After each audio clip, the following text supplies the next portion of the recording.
नमस्कार मित्रों, आज हम सुमित्रानंदन पंत की बिहान कविता का भावार्थ देखेंगे। पहले सुमित्रानंदन पंत का जीवन परिचय को देखते हैं।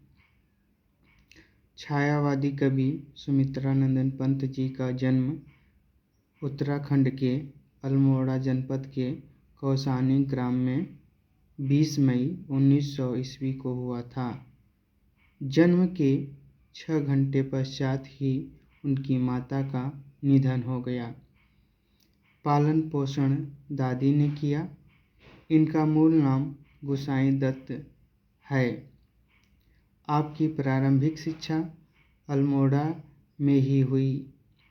प्रयाग में उच्च शिक्षा के दौरान सन 1921 के असहयोग आंदोलन में महात्मा गांधी के साथ सक्रिय भूमिका निभाई। इसी दौरान उन्होंने महाविद्यालय की पढ़ाई छोड़ दिया और हिंदी, संस्कृत, बांग्ला और अंग्रेजी भाषा साहित्य के स्वाध्याय में लग गए। इलाहाबाद में ही काव्य चेतना का विकास हुआ। काव्य संग्रह की प्रतिनिधि कविताओं का संकलन चितंबरा प्रकाशित हुआ, जिससे 1968 में उन्हें भारतीय ज्ञानपीठ पुरस्कार प्राप्त हुआ।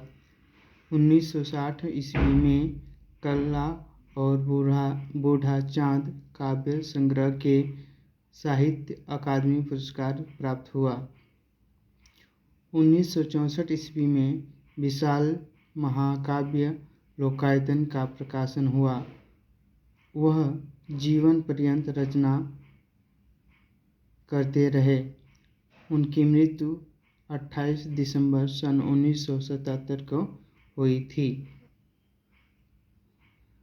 आइए एक बार इनकी कविता की तरफ देखते हैं। जग जीवन में जो चीर महान, सौंदर्य पूर्ण और सत्य प्राण, मैं उसका प्रेमी बनूं नाथ, जो हो मानव के हित समान।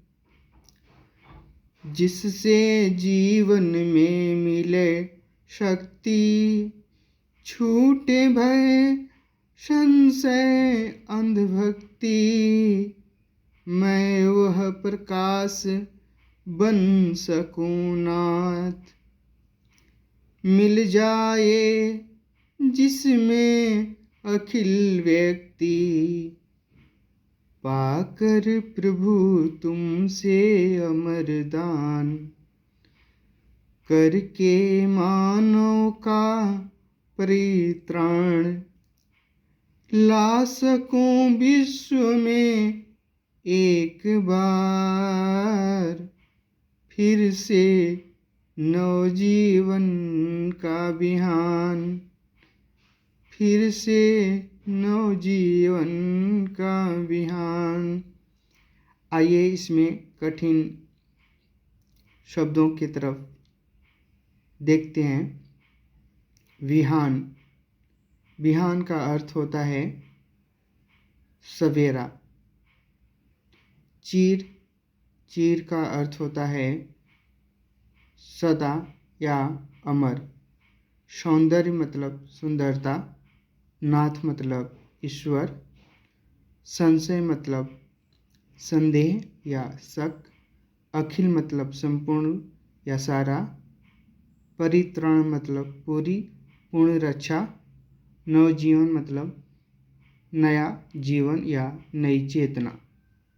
आइए अब एक एक करके इनके पद को देखते हैं।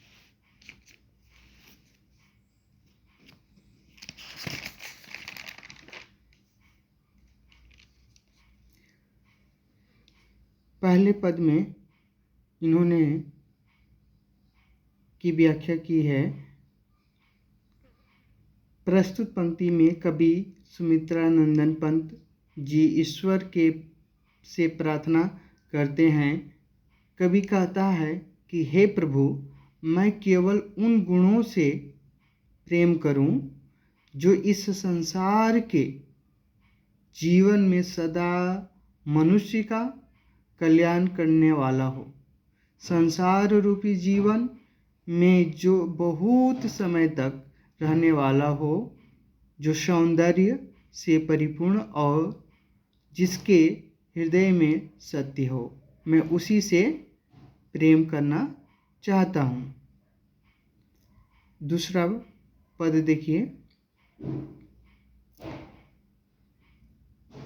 इसमें कवि ने प्रभु से प्रार्थना कर रहा है कि मैं वह प्रकाश बन सकूं जिसमें संपूर्ण प्राणी समा जाए, जिससे अनेक जीवन में शक्ति प्राप्त हो तथा वे भय, शक, संदेह एवं बिना सोच विचार और अंधविश्वास के कारण किसी पर भी विश्वास करने के कारण किसी पर भी विश्वास रखने की भावना को दूर कर सके।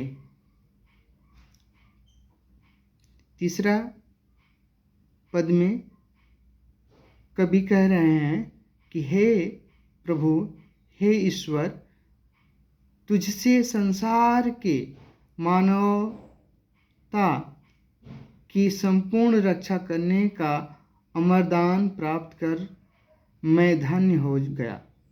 मुझे ऐसी शक्ति दो कि मैं इस संसार में एक बार फिर से नए जीवन या नई चेतना का प्रातःकाल ला सकूं, अर्थात मनुष्यों को सुखी बना सकूं। इस प्रकार से देखा जाए तो इस कविता में पंत जी जीवन की सार्थकता के विषय में बात करते हैं। मनुष्य को दूसरों से कष्ट दूर करने, विपत्ति में सहायता करने, सत्य के मार्ग पर चलने तथा आवश्यकता पड़ने पर बलिदान के लिए तैयार रहने की प्रेरणा देते हैं। यह पाठ से सीख मिलती है मानव जीवन की सार्थकता, परोपकार, जग कल्याण की भावना, सत्य के मार्ग पर चलना, निडरता का भाव आदि।